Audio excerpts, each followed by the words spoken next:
population mix of Atkins, Iowa is what you might expect for a town of nearly 2,000 situated just outside a large metro area. It's growing with young families who commute to work in Cedar Rapids, while longtime older residents enjoy their retirements away from the hustle and bustle.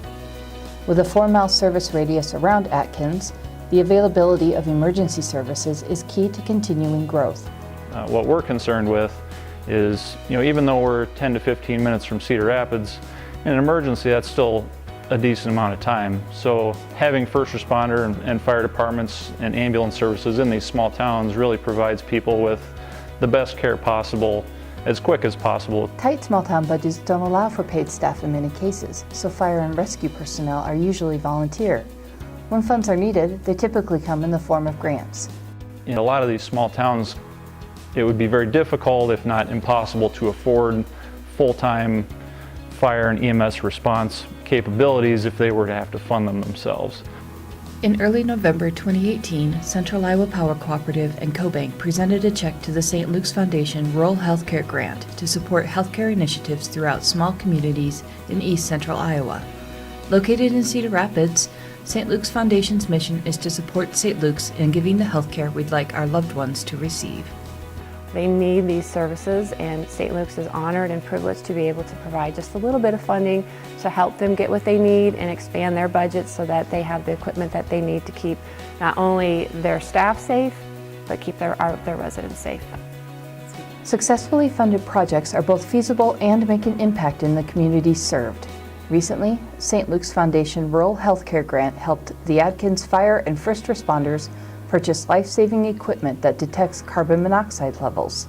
Obviously, going hand in hand with fire response, one of our concerns there is carbon monoxide. In being able to address situations like that, we looked for a piece of equipment that's a carbon monoxide pulse oximeter. So it looks for carbon monoxide in your blood.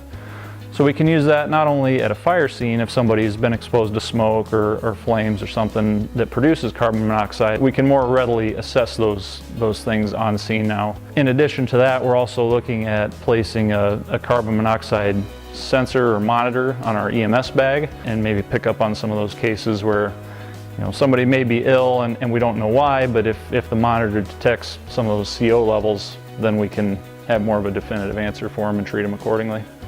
The Grant Selection Committee is comprised of rural residents and/or people who were a past paramedic or first responder. They read and review most of the grants to determine the funding, which must be matched by the recipient organization. We really are looking for projects that are going to happen. They can be done, they can be completed, and they can purchase the piece of equipment and we know it's going to make an impact. Our operating budget for the Rural Healthcare Grant Program is about $20,000.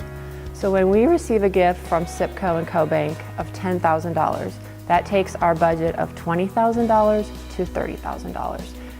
And that's amazing. For Atkins fire and first responders, even a little financial assistance goes a long way.